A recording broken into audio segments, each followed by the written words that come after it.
अस्सलामुअलैकुम students, I hope आप सब लोग ठीक होंगे, खैरियत से होंगे। आज हम यूनिट 2 स्टार्ट करने जा रहे हैं जो है human respiratory and circulatory system के बारे में। ठीक है, तो इस पूरे चैप्टर में हम इंसानों के अंदर जो रेस्पिरेटरी और सर्कुलेटरी सिस्टम है उसको स्टडी करेंगे। ठीक है, तो सबसे पहले जो हमारा टॉपिक है वो है human respiratory and circulatory system. और food is broken down into smaller components during process of digestion to get energy for performing various activities, but where does this energy comes from? It comes from a chemical reaction called respiration.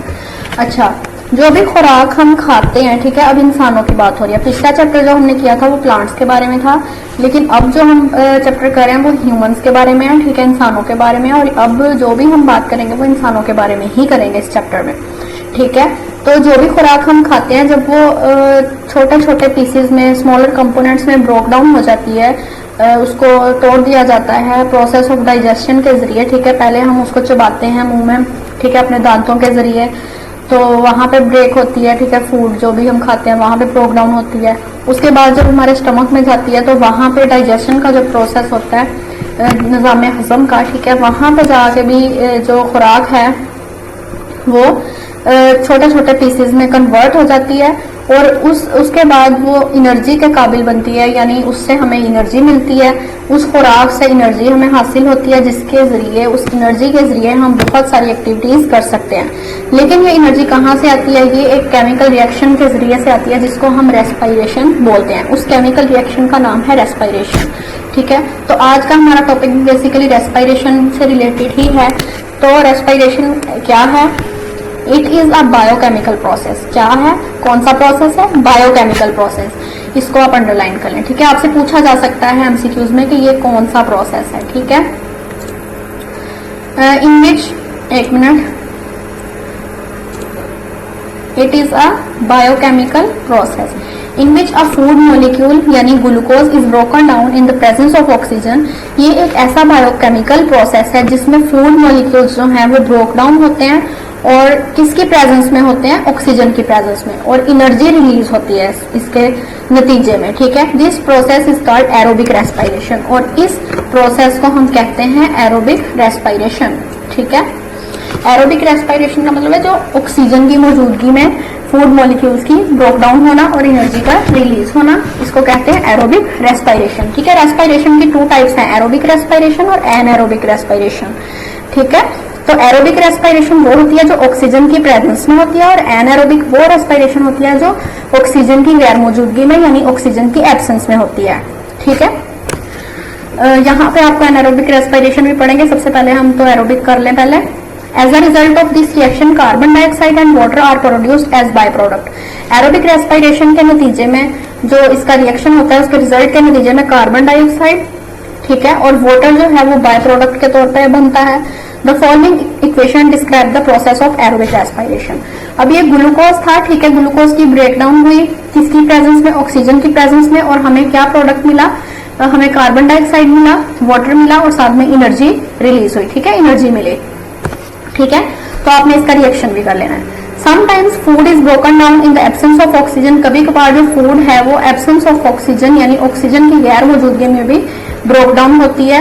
It is converted into lactic acid which is later converted into carbon dioxide and water. Oxygen की गैर मौजूदगी में जब food broke down होती है तो वो lactic acid में कन्वर्ट हो जाती है, जो बाद में कार्बन डाइऑक्साइड और वाटर में कन्वर्ट हो जाती है। तो ऐसी रेस्पिरेशन जो ऑक्सीजन की एब्सेंस में होती है उसको हम बोलते हैं एनएरोबिक रेस्पिरेशन। ठीक है, ऐसी रेस्पिरेशन जो ऑक्सीजन की एब्सेंस में होती है उसको क्या बोलते हैं? Anaerobic respiration. और जो ऑक्सीजन की प्रेजेंस में होती है उसको बोलते हैं एरोबिक रेस्पिरेशन। ठीक है, it occurs in only a few organism. ये कुछ ऑर्गेनिजम्स में पाई जाती है। कौन सी? Anaerobic respiration.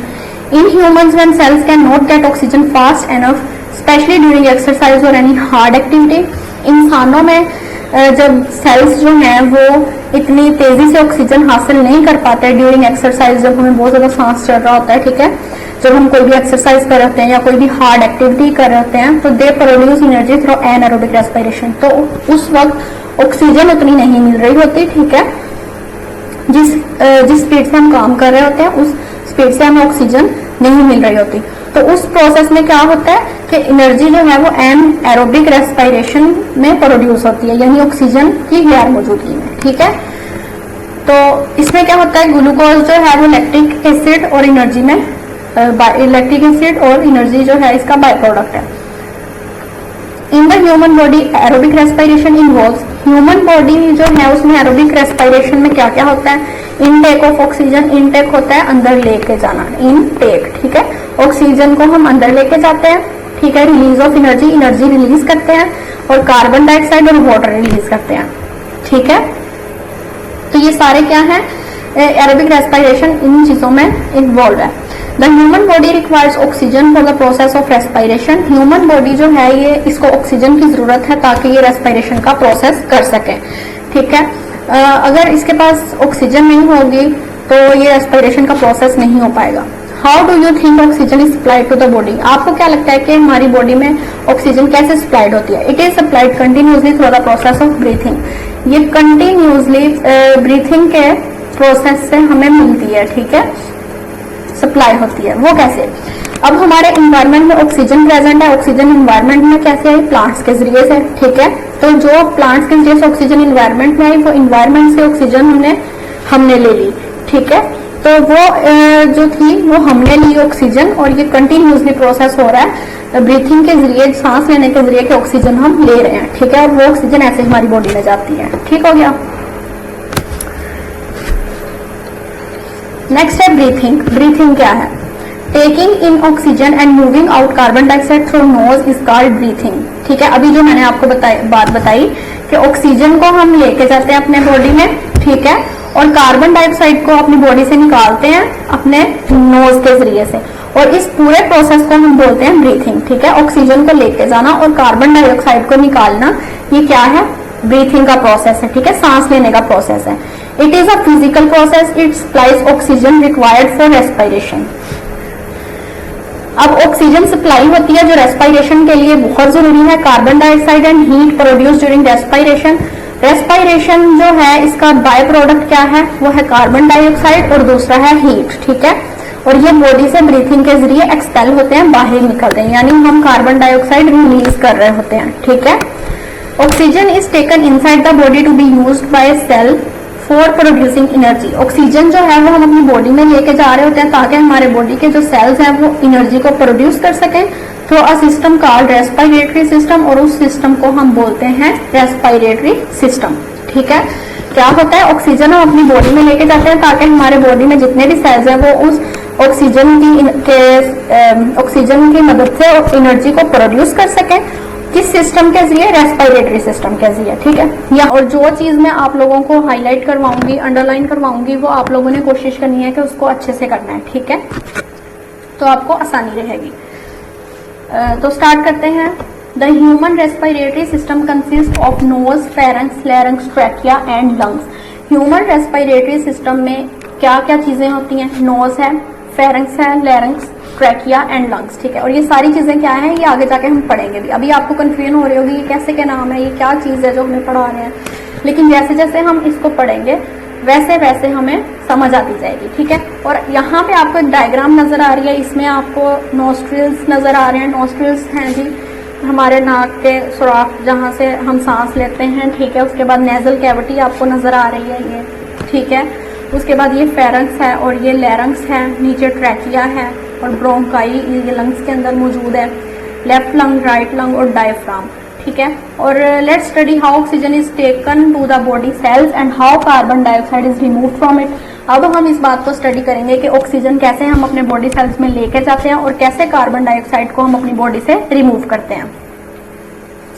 सबसे पहला हमारा है नोज। ठीक है, अब जो हमने नोज, फेरेंक्स, लैरिंक्स, ट्रैकिया वगैरह पढ़ा था, ठीक है, वो हमारे जो रेस्पिरेटरी सिस्टम में ये वाली चीजें मौजूद हैं। अब उनको हम डिटेल में पढ़ेंगे कि ये है क्या चीज। ठीक है, बेसिकली क्या चीज है ये। सबसे पहले नोज। ठीक है, हमारा नाक, जो आपको पता ही है। ठीक है, तो ये भी पता होगा कि आप नाक अपना किस चीज के लिए इस्तेमाल करते हैं। ठीक है, तो साइंस का ये बड़ा इंटरेस्टिंग सब्जेक्ट है, अगर आप इसको इंटरेस्ट लेके पढ़ेंगे तो बहुत मजे का है ये, मुझे तो पढ़ाने में भी बहुत मजा आता है। तो जी नोज क्या है? Air enters the knows through openings called nostrils. हमारे नाक के जो सुराख हैं वहां से हवा दाखिल होती है। ठीक है, और जहां से दाखिल होती है उसको जी कहते हैं नोस्ट्रिल्स। ठीक है, इसको अंडरलाइन कर लें।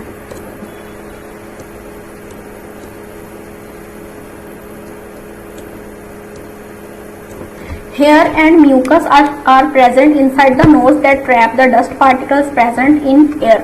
अब हमारे नाक में आपने नोटिस किया होगा कि बाल मौजूद हैं। ठीक है, वो बाल अल्लाह ताला ने इसलिए बनाए हैं ताकि जो भी हवा हम ब्रीथ करते हैं, जब सांस लेते हैं, तो जो भी हवा अंदर जाती है, ठीक है, नाक के जरिए, उस हवा में डस्ट पार्टिकल्स तो मौजूद होंगे, मट्टी तो मौजूद होगी, तो वो जो मट्टी होगी वो उन बालों में फंसी रह जाएगी और बाकी हवा जो है एक किस्म की फिल्टर होके आगे जाएगी। ठीक है, ये उसका काम है फिल्ट्रेशन का। ठीक है, तो अब हेयर और म्यूकस जो प्रेजेंट है हमारे नोज में, वो डस्ट को ट्रैप कर लेते हैं। ठीक है, जो एयर में मौजूद होती है डस्ट, और बाकी हवा जो है वो फिल्टर होके आगे चली जाती है। Mucus is a thick jelly like fluid. Mucus क्या है?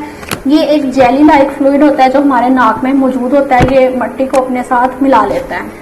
ठीक है, इसको अंडरलाइन कर लें। म्यूकस क्या है? Is a thick jelly like fluid. It moistens and warms the air that enters the nose. ये क्या करता है म्यूकस? ये जो भी हवा अंदर दाखिल होती है उसको जो है उसको गीला करता है। ठीक है, मॉइस्ट करता है, और फिर उसमें से मट्टी जो है वो खुद पकड़ लेता है और हवा आगे चली जाती है। From the nose air moves into the pharynx. Nose में से गुजर के हवा जो है वो फेरेंक्स में चली जाती है। अब नेक्स्ट फेरेंक्स का क्या रोल है वो देख लेते हैं। साथ साथ आपने डायग्राम देखी जानी है, उसमें आपको लेबल किया हुआ है कि कौन सी चीज क्या है। ठीक है, फेरेंक्स आपको नजर आ रही होगी, यहाँ से नोज से गुजर के यहाँ पे फेरेंक्स में जा रही है। ठीक है, हवा। It is a muscular passage for both food and air. ये एक मस्कुलर पैसेज रास्ता है, ठीक है, जो खुराक के लिए भी है और हवा के लिए भी है। ठीक है, air enters the pharynx through in two internal openings in the nose. Nose के दो इंटरनल ओपनिंग्स हैं, वहां से हवा जो है वो फेरेंक्स में दाखिल होगी। ठीक है, pharynx is also covered with mucus. Pharynx के अंदर भी म्यूकस प्रेजेंट है। From the pharynx air moves to the larynx. Pharynx के बाद हवा जो है वो लेरेंक्स में मूव कर जाएगी। लेरेंक्स क्या है? It is a cartilaginous structure present at the upper end of trachea. Trachea के ऊपर वाले एंड तक ये प्रेजेंट है। ठीक है, air flows into the trachea from larynx. Larynx के बाद जो हवा है वो ट्रैकिया में जाती है। The opening of larynx is called glottis. ठीक है, लैरिंक्स की जो ओपनिंग है उसको हम ग्लोटिस बोलते हैं। ठीक है, और ये आपको नजर आ रही है, यहाँ पे इस तरह से वेल्व लगा होगा और इसको हम ग्लोटिस बोलते हैं। A flap like muscular structure is present on glottis called epiglottis. और इसके ऊपर एक ये फ्लैप लाइक स्ट्रक्चर जो मैं आपको कह रही थी वो कहलाता है एपिग्लोटिस। ठीक है, ये ग्लोटिस और एपिग्लोटिस दोनों को अंडरलाइन कर लें। It closes the trachea when we swallow food. जब हम खाना खाते हैं तो ये ट्रैकिया को बंद कर देता है। ठीक है, तो जब हम सांस लेते हैं तो ये फूड वाली को बंद कर देता है। इसका ये रोल है। The larynx is also called the voice box. Larynx को वॉइस बॉक्स भी कहते हैं। It contains two thin fibrous bands called vocal cords. इन दोनों को अंडरलाइन करें आप। ठीक है, लैरिंक्स को वॉइस बॉक्स भी कहते हैं क्योंकि इसके पास दो थिन फाइब्रस बैंड्स होते हैं जिनको हम वोकल कॉर्ड्स बोलते हैं। व्हेन एयर वाइब्रेट्स, जब हवा वहां तक जाती है और वाइब्रेट करती है, वोकल कॉर्ड्स जो होते हैं ये आवाज पैदा करते हैं। ठीक है, thus the respiratory system helps in communication as well. और इस तरह से ये रेस्पिरेटरी सिस्टम ना सिर्फ ब्रीथिंग का काम हो रहा है, रेस्पिरेशन का काम हो रहा है, बल्कि इसमें बातचीत का काम भी साथ में चल रहा है। ये कम्युनिकेशन में भी हेल्प करता है एज वेल। ठीक है, उसके बाद है trachea. From the larynx air enters the wind pipe which is also called trachea. इसको अंडरलाइन करें।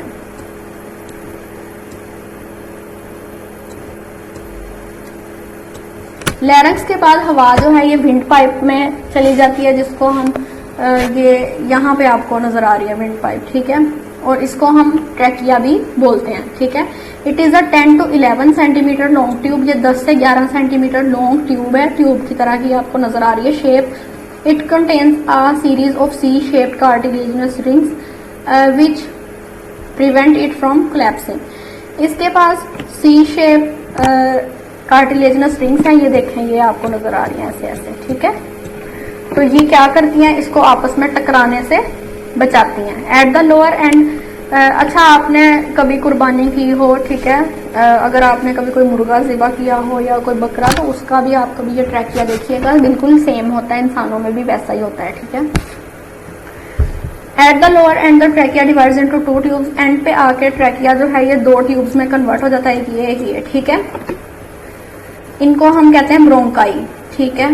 ये सॉरी, थोड़ी लाइन में से गलत लग गई, इसको ठीक कर लेते हैं, इसको अंडरलाइन करें यहाँ तक। खैर आपको समझ आ रही है, इतना ही काफ़ी है। They also have cartilaginous strings, और इन ब्रोंकाई, दोनों ब्रोंकाई के पास आगे भी कार्टिलेजिनस स्ट्रिंग्स हैं, ये आपको छोटे छोटे जो आउटग्रोथ नजर आ रही है। They take air to the lungs, और ये क्या करते हैं, ये फेफड़ों तक, लंग्स तक उसको ले जाते हैं, हवा को। लंग्स को डिस्कस कर लेते हैं। These are spongy sacs present in the chest cavity, chest cavity के अंदर ये प्रेजेंट होते हैं, और ये जिस तरह एक स्पंज होता है उस तरह का इनका स्ट्रक्चर होता है। In humans the left lung is slightly smaller than the right lung, humans के अंदर जो लेफ्ट लंग है वो छोटा होता है, ठीक है, इसको अंडरलाइन करें। लेफ्ट लंग जो है वो छोटा होता है और राइट लंग जो है वो थोड़ा सा बड़ा होता है। They are covered with a thin membrane, एक थिन पतली सी मेम्ब्रेन ऊपर होती है उसके लगी हुई। An exchange of gases take place in the lungs, lungs के अंदर गैसेस का एक्सचेंज होता है, गैसेस का तबादला होता है। यहाँ पे आपको लंग्स की शेप भी नजर आ रही है। ऑन एंटरिंग द लंग्स, जब हवा लंग्स में दाखिल हो जाती है, द ब्रोंकाई डिवाइड एंड सब डिवाइड इनटू ब्रोंक्यूल्स, ब्रोंकाई जब लंग्स में दाखिल होते हैं तो अंदर जाके डिवाइड हो जाते हैं और ब्रोंक्यूल्स बन जाते हैं। Bronchioles continue to divide, bronchioles मजीद डिवाइड होते हैं, ठीक है, and open into millions of air sacs called alveoli, millions of air sacs उसमें बन जाते हैं जिसको हम एल्वियोलाई बोलते हैं। और यहाँ पे आपको एल्वियोलाई नजर आ रहे हैं, ये देखें, ये एल्वियोलाई है, ठीक है, और ये इस तरह से लंग्स में आपको जूम करके दिखाया हुआ है। एन एल्वियोलस, एल्वियोलस क्या है, यानी एल्वियोलाई ज्यादा के लिए यूज हुआ है, एल्वियोलस एक सिंगल एल्वियोलस के लिए यूज हुआ है। Is a single layer structure, it contains a rich network of blood capillaries, ठीक है, इसके पास बहुत ज्यादा ब्लड कैपिलरीज मौजूद होती हैं। It is where the gaseous exchange occurs, और ये वो जगह है जहाँ पे गैसेस का एक्सचेंज होता है, ठीक है, गैसेस का क्या होता है, एक्सचेंज होता है, एक्सचेंज ऑफ गैसेस, गैसेस का तबादला कैसे होता है, एक्सचेंज कैसे होता है, ठीक है।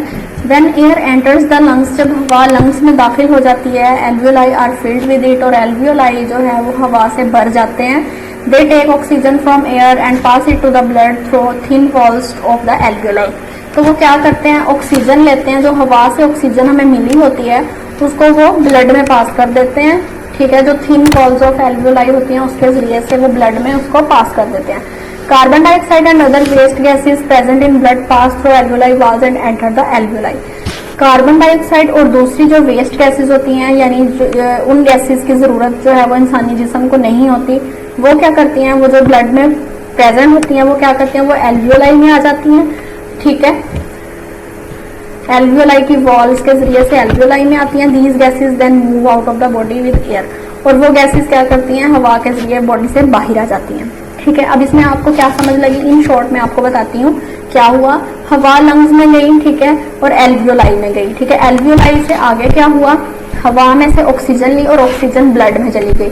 ब्लड के अंदर जितनी भी वेस्ट गैसेस थी, कार्बन डाइऑक्साइड भी थी और भी वेस्ट गैसेस थी ब्लड में प्रेजेंट, ठीक है, तो वो ब्लड से निकल के एल्वियोलाई की वॉल्स में आई, उसके बाद एल्वियोलाई में आई और वहां से होती हुई वो हवा में बाहर निकल गई, ठीक है, हमारे जिस्म से बाहर निकल गई कार्बन डाइऑक्साइड। इस तरह से होता है कि ऑक्सीजन हमने ली, कार्बन डाइऑक्साइड बाहर निकाल दी, वेस्ट गैस थी, वो हमारे किसी काम की नहीं थी, ठीक है। स्ट्रक्चर ऑफ एल्वियोलस उन्होंने आपको दिखाया, ये वेन है, कैपिलरी है, रेड ब्लड सेल्स हैं जो ब्लड में प्रेजेंट होते हैं, ये आर्टरी है, और ऑक्सीजन आ रही है, कार्बन डाइऑक्साइड निकल रही है, ये एल्वियोलस वॉल बनाई हुई है, ठीक है। In breathing gases are exchange between air and the body, breathing में क्या होता है कि गैसेस एक्सचेंज हो रही होती हैं हमारी बॉडी और एयर में, एयर और बॉडी में गैसेस का क्या हो रहा है, तबादला होता है। Have you ever thought how they move in and out of the body, क्या आपने कभी सोचा है कि ये बाहर और अंदर कैसे जाती आती हैं? अभी तो हमने ये पढ़ा है, तो फिर इसमें कोई कंफ्यूजन नहीं रह गई है, ठीक है। मूवमेंट ऑफ गैसेस, गैसेस का मूवमेंट कैसे होता है, In human body, intake of oxygen and removal of carbon dioxide occurs in two phases, inspiration and expiration. Human body में जो हम ऑक्सीजन लेके जाते हैं, इनटेक करते हैं और कार्बन डाइऑक्साइड को रिमूव करते हैं, ये दो फेजेस में होता है। एक है जी इंस्पायरेशन और दूसरा है एक्सपायरेशन, और आज हम इन दो फेजेस को ही डिस्कस करने जा रहे हैं। सबसे पहले inspiration, when we inhale air, जब हम हवा को अंदर इनहेल करते हैं, लेके जाते हैं, our rib cage moves upward, हमारा रिब केज जो है, जो पसलियां हैं जिसको हम बोलते हैं, वो ऊपर की तरफ मूव करता है। ठीक है, ये हमें रिब केज नजर आ रहा है और ये ऊपर की तरफ मूव कर रहा है। ठीक है, a dome shaped muscular structure called diaphragm, एक हमारे पास डोम शेप्ड स्ट्रक्चर है जिसको हम डायफ्राम बोलते हैं, that is under the ribs, जो रिब्स के नीचे मौजूद है, पसलियों के नीचे मौजूद है। मूव्स डाउनवर्ड, वो नीचे की तरफ मूव करता है। This increase the space in chest cavity, इसकी वजह से जो चेस्ट कैविटी में स्पेस है वो ज्यादा हो जाती है। Because of this our lungs expand and air moves into the lungs. अगर हम हवा अंदर लेके जा रहे हैं, ऐसे हवा अंदर लेके जाकर देखें तो हमारे लंग्स जो है वो फैलते हैं, एक्सपेंड होते हैं। इसको हम बोलते हैं इंस्पायरेशन या इनहेलेशन। ठीक है, और जब हम हवा बाहर को निकालते हैं, हम अपनी सांस को बाहर को फेंक के देखें अभी। ठीक है, आपने किया, बाहर को किया तो हमारे लंग्स क्या हुए, सुकड़े। ठीक है, सुकड़ गए, अंदर से आपको फील होगा। व्हेन वी एक्सहेल एयर, जब हम हवा बाहर निकालेंगे, the rib cage moves downwards, rib cage downward move होगा। ठीक है, and the diaphragm moves upward, diaphragm ऊपर को मूव होगा। ये आपको डायग्राम में नजर आ रहा है, डायफ्राम ऊपर को हो गया। ठीक है, this decrease the space in chest cavity, इससे क्या होगा, चेस्ट कैविटी में जो स्पेस है वो कम पड़ जाएगी। And builds pressure on the lungs, lungs पे प्रेशर पड़ेगा। As a result lungs contract, जो हमारे फेफड़े हैं वो सुकड़ जाएंगे, लंग्स सुकड़ जाएंगे। And air is moved out of the body, और हवा जो है वो बॉडी से निकल जाएगी। दिस इज कॉल्ड एक्सपायरेशन और एक्सहेलेशन, और इस प्रोसेस को हम एक्सपायरेशन या एक्सहेलेशन बोलते हैं। If we breathe in dirty and polluted air, अगर हम गंदी हवा जो है, पोल्यूटेड हवा है, उसमें मट्टी मौजूद है, अगर हम उसके साथ सांस लेंगे, we increase the risk to our respiratory system, तो इससे हमारे रेस्पिरेटरी सिस्टम को नुकसान होगा। ठीक है, तो let's study what factors affect our respiratory system and cause disorders. अब हम रेस्पिरेटरी सिस्टम को कौन से फैक्टर्स अफेक्ट करते हैं और क्या बीमारियां हो सकती हैं वो रीड करेंगे। ठीक है, नीचे एक्टिविटीज दे दी हैं, इनको स्किप करें। और यहाँ पे दिया है, food and oxygen are the basic needs of every cell in human body, हमारे जिस्म में, इंसानी जिस्म में खुराक और ऑक्सीजन जो है ये अहम जरूरत है हमारी बॉडी की। ठीक है, food, oxygen and other useful materials must be delivered to each cell and all other parts of body to carry out their functions. ठीक है, ये खुराक और ऑक्सीजन जो है ये तमाम सेल्स में डिलीवर होनी चाहिए ताकि हमारा जो बॉडी है वो सारे फंक्शंस अच्छे से परफॉर्म कर सके। For this purpose Allah has developed a complex transport system in both plants and animals, और इस वजह से अल्लाह ताला ने एक बहुत अच्छा कॉम्प्लेक्स ट्रांसपोर्ट सिस्टम जो है प्लांट्स में भी और एनिमल्स में भी बनाया है। सर्कुलेटरी सिस्टम, सर्कुलेटरी सिस्टम क्या है? The transportation system in humans is called circulatory system. ऐसा सिस्टम हमारे बॉडी में जो मौजूद है ह्यूमंस में, ठीक है, जिसके ज़रिए मुख्तलिफ चीज़ें जो हैं, ब्लड जो है वो ट्रांसपोर्ट हो रहा है, या फिर कोई भी चीज़ जो है, कोई भी ट्रांसपोर्टेशन का अमल हो रहा है, उसको कहते हैं हम सर्कुलेटरी सिस्टम। ठीक है, उस system, the circulatory system serves the following purposes, इसमें क्या क्या होता है, carrying oxygen and nutrients to cell. Circulatory system का काम है कि ऑक्सीजन और न्यूट्रिएंट्स जो है वो सेल्स तक लेके जाना, carrying carbon dioxide to the lungs तक कार्बन डाइऑक्साइड को लेके जाना, taking away waste products from cell to the kidneys for disposal. हमारे जितने भी सेल्स के अंदर वेस्ट प्रोडक्ट्स हैं, ऐसे प्रोडक्ट्स जिनकी हमारी बॉडी को ज़रूरत नहीं है, उनको हमारे किडनी तक लेके जाना ताकि वहाँ से उसको डिस्पोज किया जा सके, बाहर निकाला जा सके। ठीक है, transporting hormones and other chemicals from glands to the different parts of body, हमारे जो मुख्तलिफ हार्मोन्स हैं और केमिकल्स हैं ग्लैंड्स में से उनको लेना और उनको मुख्तलिफ बॉडी के पार्ट्स में भेज देना, ट्रांसपोर्ट कर देना। ठीक है, ये सारे सर्कुलेटरी सिस्टम के काम हैं। ठीक ठीक है। और अब सर्कुलेटरी सिस्टम में हमारा हार्ट भी शामिल है, आर्टरीज हैं, वेन्स हैं, ठीक है। तो the circulatory system like other systems of the body is made up of different organs which perform specific functions. और सबसे पहला जो हमारा सर्कुलेटरी सिस्टम में ऑर्गन आ रहा है वो है हार्ट, ठीक है। और आज हम हार्ट को ही डिस्कस करेंगे।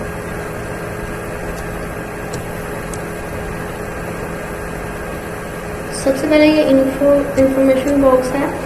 The heart of an adult person beats around 72 times per minute. एक एडल्ट पर्सन यानी एक जवान इंसान जो है उसका जो हार्ट बीट है वो 72 टाइम्स, एक मिनट में 72 बार उसका दिल धड़कता है, ठीक है, 72 बार, ठीक है। तो ये आपको एमसीक्यू में पूछा जा सकता है, इसको आपने माइंड में रखना है, ठीक है। The heart is major organ in circulatory system whose job is to pump blood throughout the body. सबसे मेजर ऑर्गन जो सर्कुलेटरी सिस्टम का है वो हार्ट है और इसका काम जो है वो ये है कि पूरे जिस्म में ब्लड को पंप करना, ठीक है। The pumping of heart produce a heart beat. जब हार्ट पंप करता है तो हार्ट बीट प्रोड्यूस होती है। It can be measured by placing fingers on the wrist और नेक। और हम इस हार्ट बीट को कैसे चेक करते हैं? अपनी नेक पे या रिस्ट पे अपनी फिंगर्स को रख के, ठीक है, 1 मिनट के लिए हम रखेंगे और नोट करेंगे कि कितनी बार ये हार्ट बीट जो है वो बीट कर रही है। The throbbing you feel is called the pulse. और आपको उस वक्त जो भी फील हो रही होगी मूवमेंट उसको हम पल्स बोलते हैं, ठीक है।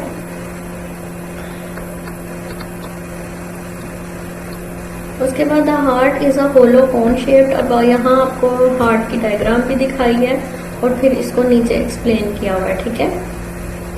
इसकी शेप कैसी है आप अंडरलाइन कर लें, ठीक है। मस्कुलर ऑर्गन है ये, about the size of fist. Fist यानी एक मुट्ठी के साइज का है। Which is made up of special muscle called cardiac muscle. ये स्पेशल मसल्स का बना हुआ है जिसको हम कार्डिक मसल भी बोलते हैं, आपसे पूछा जा सकता है ये, ठीक है। It consist of 4 chambers. ये भी एमसीक्यू में पूछा जा सकता है। इसके 4 चैम्बर्स हैं, 2 on each side, left and right, ठीक है। The upper 2 chambers are called atria. ऊपर वाले 2 चैम्बर्स जो हैं जैसे ये और ये, इनको हम आर्टरिया बोलते हैं, लेफ्ट एट्रियम और राइट एट्रियम, ठीक है। सिंगुलर इसका एट्रिया है और सिंगुलर इसका है एट्रियम, ठीक है।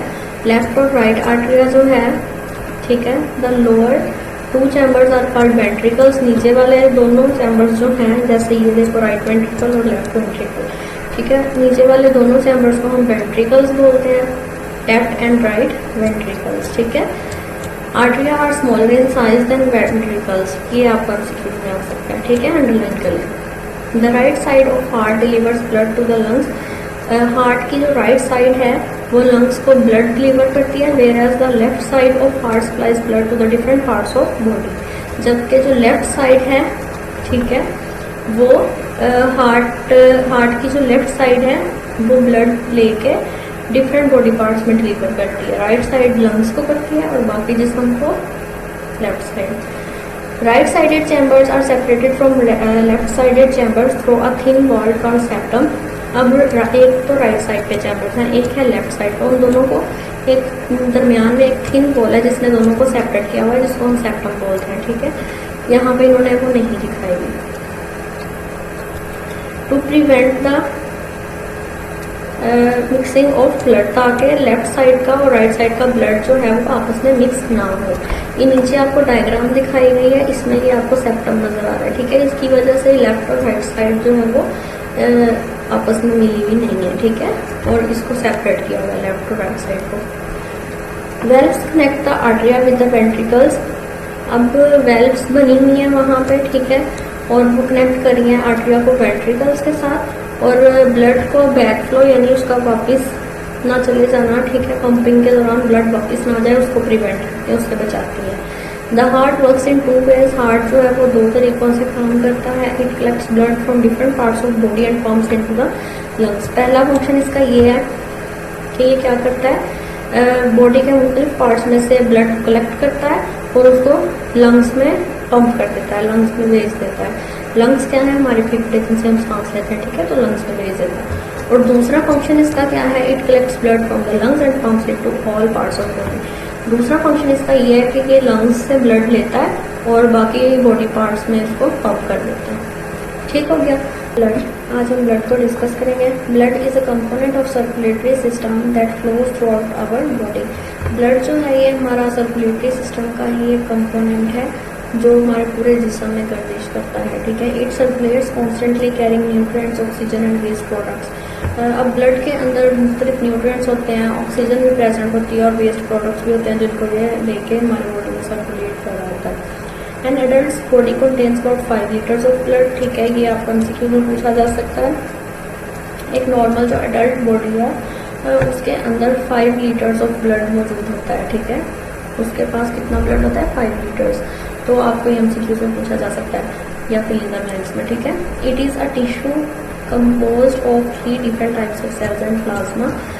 ब्लड जो है ये एक टिश्यू है, ठीक है, और इसके अंदर 3 मुख्तलिफ किस्म के सेल्स और प्लाज्मा मौजूद होते हैं,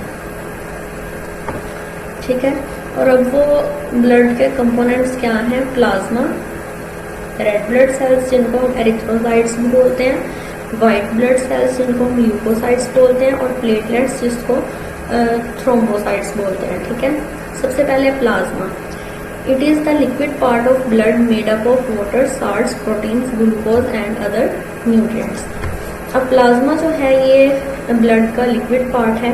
इसके अंदर पानी मौजूद होता है, नमकियात मौजूद होते हैं, प्रोटीन्स मौजूद होती हैं, ग्लूकोज और इसी तरह के और न्यूट्रिएंट्स इसमें मौजूद होते हैं। नीचे आपको इसकी कलर वगैरह, इसका टेक्सचर दिखाया गया, ठीक है।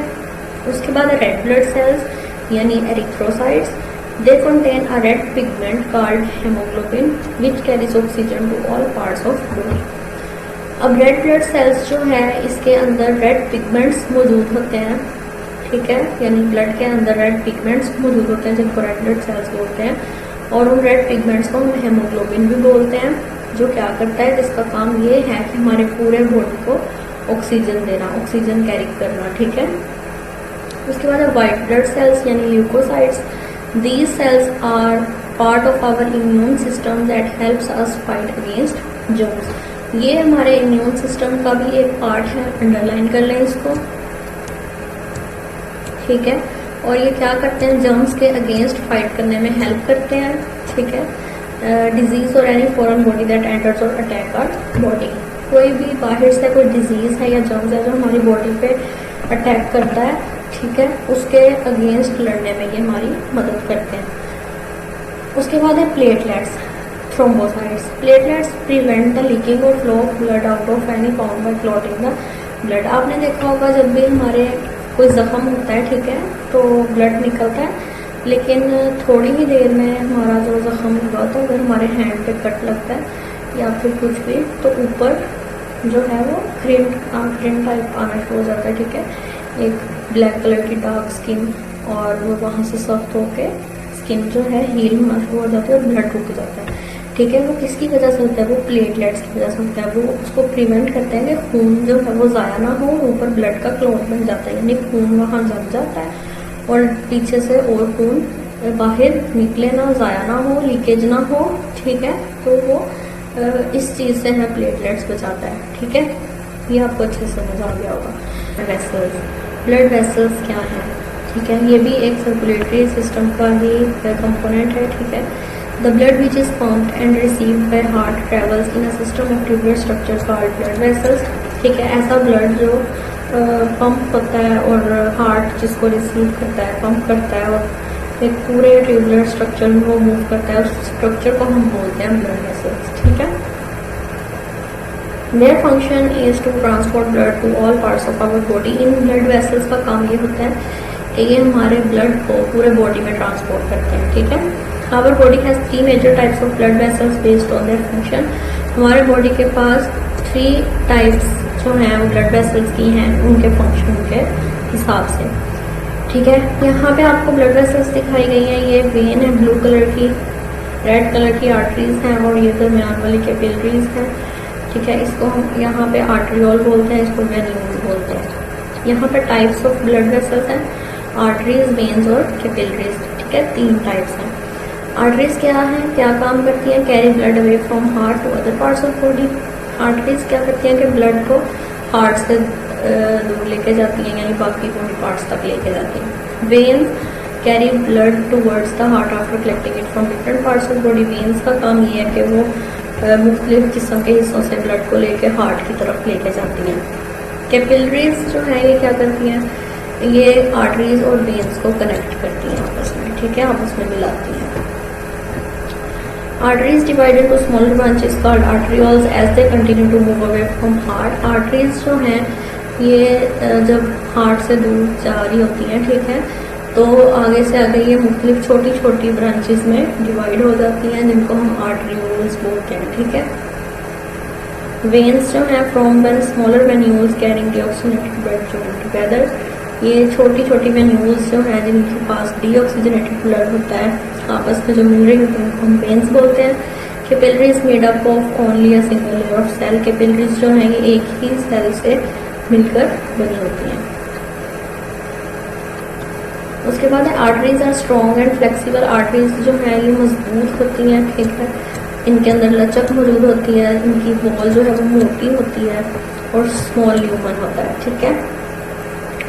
वेन्स है थिनर वॉल्स, इनकी वॉल्स जो है वो पतली होती हैं और ल्यूमन ज़्यादा होता है इसके अंदर आर्टरीज की निस्बत, ठीक है। They are tiny thin walled vessels. ये इनकी जो हैं ये भी वेसल्स जो हैं ये छोटी होती हैं और इनकी वॉल्स भी थिन होती हैं, पतली होती हैं। Blood in the arteries flow with high pressure than in veins. Arteries में जो है वो ब्लड ज़्यादा प्रेशर से मूव करता है, ठीक है, वेन की निस्बत। और blood in veins flow with low pressure. Veins के अंदर जो ब्लड होता है वो लो प्रेशर से मूव करता है, फ्लो होता है। Capillaries transport both oxygenated and deoxygenated blood. Capillaries जो हैं ये ऑक्सीजनेटेड ब्लड भी ट्रांसपोर्ट करती हैं और डीऑक्सीजनेटेड ब्लड भी, ठीक है। ये आप लोगों को इन्होंने स्ट्रक्चर भी दिखाया हुआ है, ठीक है, आर्टरीज, वेन्स और कैपिलरीज का। ठीक हो गया, यहाँ तक आज का हमारा टॉपिक था। आई होप सो इसमें कोई कंफ्यूजन नहीं होगी, कोई ज़्यादा क्वेश्चन करके कमेंट करके पूछ सकते हैं मुझसे। इंशाल्लाह अगली वीडियो में मिलेंगे, तब तक के लिए अल्लाह हाफिज़।